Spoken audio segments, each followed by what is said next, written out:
Good afternoon, Design and Technology. This is now your second year. It says DT31. Now for the second year, by now you know me already. I'm Arenda Herman. The second year in Design and Technology, the first one let me first start with. In the second year, you had a lot of mathematics, but in the third year, you don't do mathematics a lot. You're only drawing angles and stuff. So I think the third year is much easier than the second year, but with a lot more challenges. So let us start. The first one is you must inspect and maintain tools. Now, how can we do that and when do we do that? Let me first read. You must inspect the tools for any damage prior to hand tools, which means before the children get into the design and technology class, you as a teacher must check if every tool is a tool that is broken, then take it out of the design and technology class. If it's a tool that is damaged, put it aside so that it can be properly maintained or fixed by a person who really knows how to do things.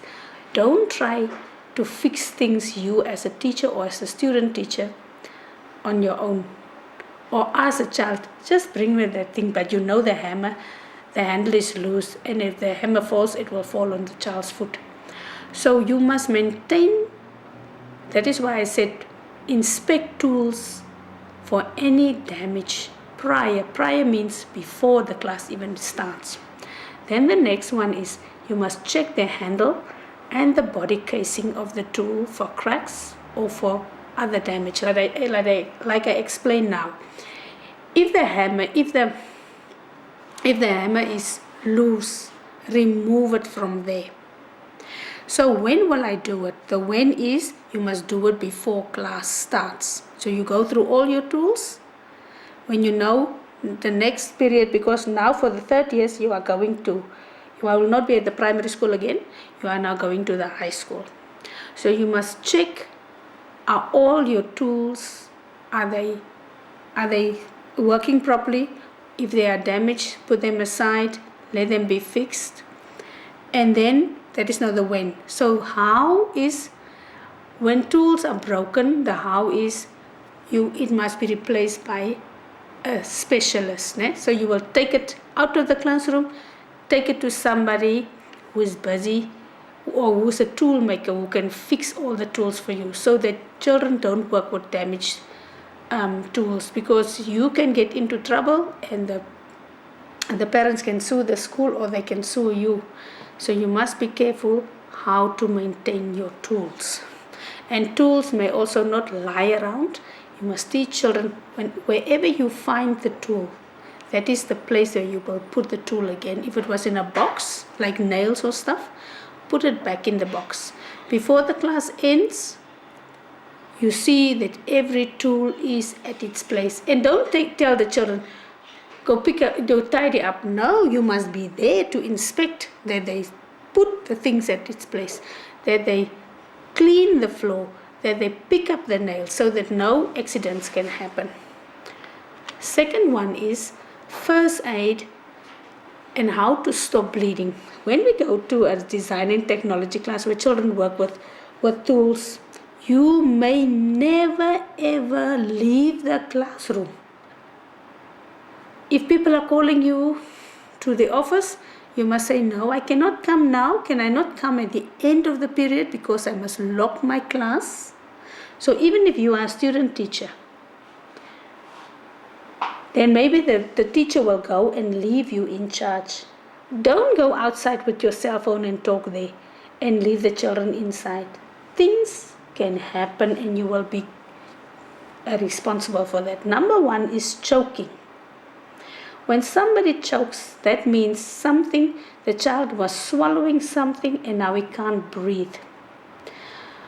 Tell the children, teach the children safety rules. Teach them what to do if something like that happens. Like, for instance, the person had a nail in his mouth and now his friend is pushing him from behind, or he's coughing, and how we swallow the nail, then you must tell them what to do.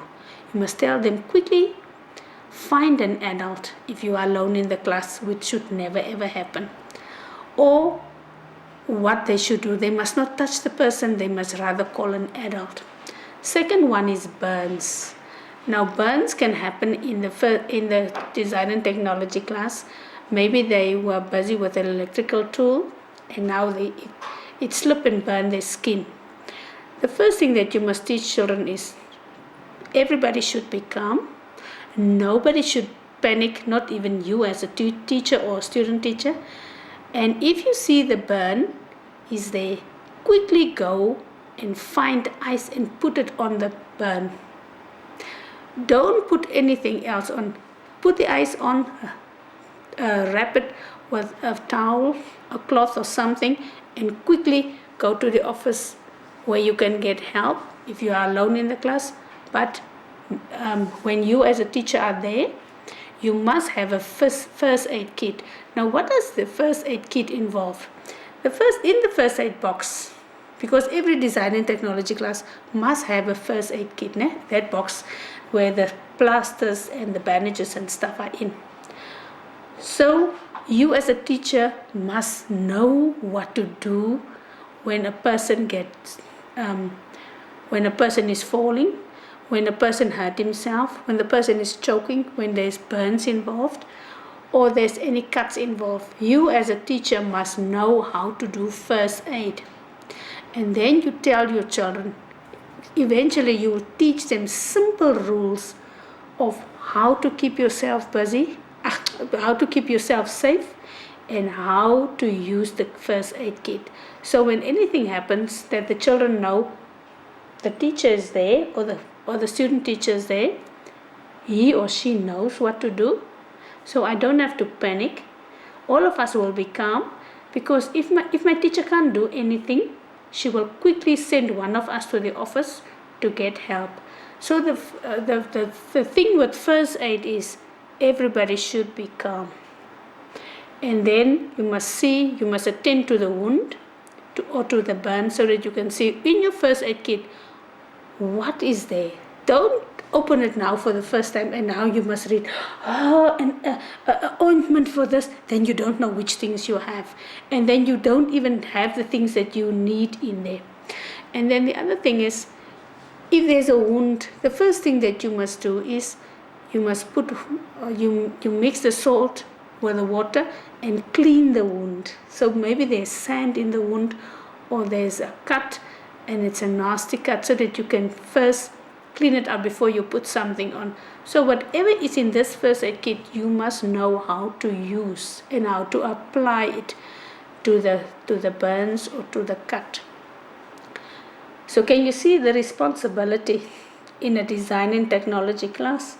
It is not just a question of go and give a lesson. So you must familiarize yourself with how to do first aid also. Then the next one is, how will you teach a child to become a business owner? Or what in the business world is so important that you must know after school? There are advantages and there are disadvantages. Now the advantages are, you are your own boss. The second one is, you determine your own hours. So if you are an entrepreneur, or you are a business owner of a big company, or you are an entrepreneur and you are only running the show on your own, then you must know that you will have to work long hours. You will have to make decisions on your own. If you are the entrepreneur who has a one-man business, you will have to do your own taxes. You must earn your own money. You will make your own decisions. You will have work long hours and so on. But it is also rewarding, because if the profits come in, then the profits are yours when you are a business owner. But when you work for a big company, or it's your company but you have employees, then you will first think of them. You will think of, I must pay the rent, I must pay my employees? If they are sick, what will I do? Will I get another employee, or will I just distribute the work among them? So those are the advantages that you have as a business owner, that you can make decisions on your own. Now, what are the disadvantages? The disadvantages are, because it's much more than one, they are the following. There is uncertain earnings, which means if the business doesn't make a lot of profit, and you must still pay the rent of the building, you must pay the water and electricity to City of Windhoek, and there are other expenses like employees that must be paid. Then if the business didn't do well, then you will have sleepless nights because you don't know how to pay these people. And if you don't pay them on time, they can also not pay for the things that they need, like for food, electricity, for the taxi maybe, and so on. So they will get very uptight with you. Uptight means they will get angry with you because they budget for that salary and now the salary is not there. That is why we talk about uncertain earnings. Then another disadvantage is you will work long hours, you will spend at work, which means if you are an entrepreneur is a person who works alone. So you will spend a lot of time at work and your family will get very upset because you hardly spend any time with them. If you are a business owner who has other employees and there's a deadline and you must work overtime, then they will also not see their family members. So that is a disadvantage when you are a business owner. So there are many of them. You must just read up. Can you see, I just make bullet points. So you just make bullet points and write. Don't write long sentences and explain paragraphs and paragraphs. Those are not necessary. You must just check if the for example, if the question says you must explain what does it mean to be your own, or what does it mean to be a business owner, and it's 10 marks. Then you just jot small things down and make examples. Don't write pages and pages or type pages and pages for me. And if you do an assignment where you write something, please, you cannot scratch out. It must be neat and tidy. So if you really want a good mark, rather type it and see. Even in typing, you can also make spelling mistakes. You will see they underline the word with a red. On the computer or the laptop, there is something for spelling mistakes. Just check. Go there and fix the spelling mistake, because I cannot mark your assignment and it's full of spelling mistakes, or what you want to say doesn't correlate with each other. Now the things that are at the end, the conclusion is now in the introduction. So you must write, and it must be in a systematic form. Systematic means one thing must follow on the other. Then the next one is the features of plastic. Now, what do we mean by plastic? We mean, if you think of plastic, the first thing that comes to mind is there's a lot of toys at Chinatown that is made out of plastic. Now, you are exactly right. So the first thing the feature says it is resistant to chemicals, and it's low cost is the second one. Number 3, it can be recycled. Number 4, it is water resistant. So plastic is something that is also light, and it is low cost, which means you don't need a lot of money to produce that. That is why the Chinese use it. When we say it can be recycled, that means no plastic bags, plastic toys, anything of plastic. But remember, we must also teach children that plastic is harmful to the environment, especially when we are on farms. Plastic bags cannot fly around on the farm because it is very dangerous to the animals if they swallow it. But in town, we must teach children that when you work with plastic, and maybe for an example, the plastic container is empty, they must put it in the recycle bin, because there's a company that recycle paper, plastic, bottles, plastic bottles, glass bottles, anything. So they must rather find out, their mother or their father must find out who are these recycling companies, how do you get a plastic bag, and what exactly can be recycled. So in the end, you will also teach children how to keep the environment safe, how to keep the environment clean, and how to recycle, because recycling means things that you can use from. If you have a plastic bottle or plastic bag, you can make something else out of that plastic. That is what the recycle means.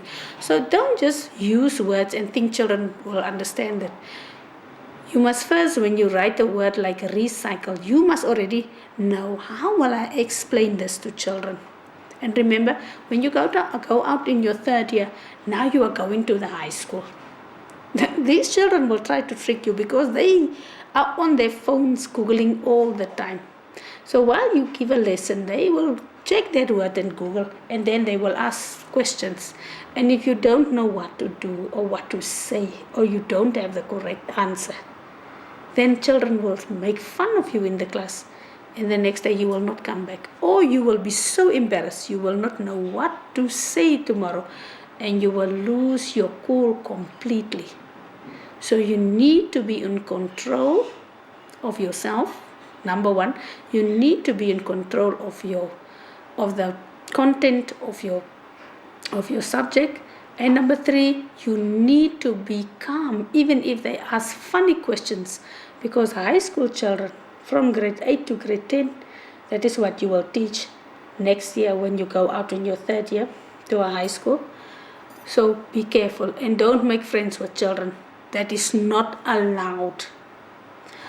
A student teacher must only go to the teacher to ask for help, not make friends. Don't make friends with children, because there is where the respect is going. And if children don't respect you, they will not listen to you, they will always make a noise in the class, and then you will not teach them, and you will get a 0 for practice teaching. So make sure that you know the content of your subject. If there's something that you don't know, like I said in the second year, you must tell them, I'm not very sure, but I'll find out. And tomorrow, when you come again for this lesson, I will tell you what I found out, or what I read up, or what I have seen in a book or on the internet or what. Because they will also read up, they will also check and Google something, and they will try to trick you. So be very careful of how you treat children. Remember, they are not students yet. You are a student teacher, but they are just learners. Then the next one is also about energy. This is the same one that you did last year, the kinds of energy. So I will just go through it quickly, because you know how to answer these. You must just write 2 sentences as an example, because you also did it in the second year. The first one is energy. What is energy? It is when work is done, energy is transferred. The second one, potential energy. The word potential refers to stored energy that can be used or charged when needed. The third one is kinetic energy. Kinetic energy is the energy that is associated with movement, especially when you take a trolley and you want to pull it up, because you want to transfer, or maybe the trolley is full of bricks or something, and now you can't walk up and down because you are building a house, a wall, or anything. So you will put it in a trolley and you will pull it up. That pulling up is movement, and is kinetic energy that the trolley is using, and it's also what you are using from your body. That is what kinetic energy is. So you must just explain in 2 sentences for me, or 1 sentence, what is energy, and then you also give an example or 2. If you don't know, ask people that work with those things, especially in a joinery. You know what a joinery is, né? Where people are working with wood, or anywhere where they are working, even when they are building, they are also using energy. So the next one is safety precautions. Now, safety precautions is when a teacher demonstrate how to work with tools. Now last year, or in the beginning of the year, last year you were also working with tools, so you know what the design and technology class look like, how to maintain the tools and so on. So now it's just about the safety that you are using in the class. That is why we say safety precautions. So number one is the teacher must demonstrate how to work with tools, which means you cannot tell a child, go pick up a saw or go pick up the grinder if it does not even know what the grinder is used for, how it works, and that it works with electricity and so on. So you must teach them how each tool works. You must tell them the advantages of that tool, and you must also tell them the disadvantages of the tool. You must also tell them or teach them the safety rules of that tool. Second one is you must never carry tools in your pocket. So it doesn't matter if the tool is big or small. Tell them tools, we don't move tools from where they are. The tools should remain in the place where you find it, and when you finish and you're done with it, then you put the tool back where you found it. Tools cannot lie around. You cannot leave a hammer or nails on the floor. Somebody can trip over it and fall and hurt himself. So you must teach them how to look after the tools. The third one is there must be a clear area, or clear the area before sewing wood, which means before they do any work, it can be sewing or when they work with a hammer or anything, the area must be clean. So things cannot lie on the floor, they must sweep it up. Things cannot be on you cannot work on a dirty table, you must sweep it up. That is why I said clear the area before you work with any tool. It can be a hand tool like a saw, or it can be an electrical tool. It can be a hammer or any tool, but you must teach them how to keep your area safe and how to keep it clean. Most importantly about the safety rules. The next one that I want to, before I round off, is you will see in your assignment you must write a lesson plan for grade 5.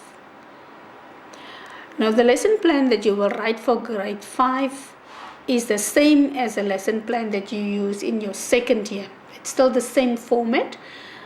For example, if you must write the lesson plan out for how to teach the children how to start with a small business. So it's still the aims, that means how you will prepare the children in the lesson. The objectives, that means the skills and the knowledge that you will teach them. The introduction, that means that they must always put the profit that comes, they must always put back. And when they ask their mother or friend or a family member for a loan or for money, they must give that back first, and people must be able to trust them. And then the body is the same as last year. You also, in the body, you will explain to children where can you find money. If you are a business person, after school you can go to a bank on SME. But if you don't need such a lot of money, you can just ask it from a family member, or you can use your own money. Then in the body, I also want the location. Location means where will you start the shop? Will it be in front of your house? Will it be from inside your house, especially when you are selling ice, because you need the fridge all the time? Or will it be in front of your house because you are just selling sweets and popcorn and chips, things that cannot get damaged? And then the other thing is the resources. Resource means, what are you going to sell? If you say you sell fudge, what are the ingredients that you need to make fudge? You need the sugar, you need the butter, you need the milk, you need what? But what are you going to use for that? Are you going to use it in the fridge? Or are you going to use a stove? Which means both of these things need electricity. So the body is very important that you must write. And then the conclusion, that is now the end of your lesson. Then you will tell me in the conclusion, what did you teach them? Did you teach them how to become an entrepreneur? Entrepreneurs must, when you have your own business. Or will you teach them how to be self-sufficient? Self-sufficient means you don't need the help or the support of your parents. And then, so if you must write a lesson plan, then I want you to go to a person who's, maybe you have a friend of yours or cousin or family member that is a teacher. Just ask the person, can you please give me an empty or clean lesson plan that I can just see what exactly does a lesson plan include. And then you can take the clean lesson plan and start jotting things down with your pencil and ask the person, do you think this is a good lesson plan? Or do you think I need to add something? So if it's in pencil, they can quickly remove or erase and write something else and give you other ideas, because I want to see an interesting lesson plan of grade 5 that you write. If you say you want to teach them about how to write to have a small business, then you must think of, there are children that are very clever. What are you going to teach them about business? Oh, you can teach them about accountancy. Accountancy is how to work out how much profit I can make. Second one is, how will you teach slow learners? Okay, I can teach them about plus and minus and division and multiplication, because remember they are now grade 5, And what are you going to do with the children that are really, really slow and they don't understand or grasp things like that? Oh, I can ask them to bring empty boxes, like cereal boxes or sugar or something, and we can just put sand in there, or we can put stones in there and just put it and close it up with a sellotape, and then we can start a shop in the class. So you must think of how you will include different children in your class, because all the children are not at the same level. That is why we said in your class you have 3 different levels. You have children that are advanced learners, you have children that are not so fast, they are the mediums, and then you have the really slow learners, and then you also have the remedial children that are very, very slow. They can only see things when you put it physically in front of them. When we say in grade 1, we say the concrete things like stones, they must work with stones, or they work with sweets, or they work with macaroni, things that they can touch and things that they can count. So that lesson plan in grade 5 is a very important thing, and I will really want you, even if you can put a clean lesson plan in there that you write on your own with your black pen, then you can write on there. And then the other thing about, now I'm coming to the end, my number is still the same, 081-644-2582. So you can call me between 2 and 5 in the afternoons, because in the morning I'm teaching and at night I'm at university. If you call me, then I want you to address me in the proper way. You say, good afternoon, Mrs. Herman. I'm a student of this and this. I just want to find out this. If you can't get hold of me, send me an SMS. Then you say, Mrs. Herman, I'm a student of Swakop or Karasburg or what in the region, and I just want to find out, because I didn't understand the presentation very well, or I didn't understand the assignment very well, or I just want to get clarity. Is this what you want in the assignment or that? Can you please send me an SMS or reply to me, or can you please phone me, or which time can I phone you? So when you send the SMS, don't say hello. No, that is not how we speak to adults. We speak to children like that. You say, and also not hi, Miss Herman. You must say good afternoon, Mrs. Herman, or good evening, Mrs. Herman. I'm a student. This is my name, and I'm a student of IOL.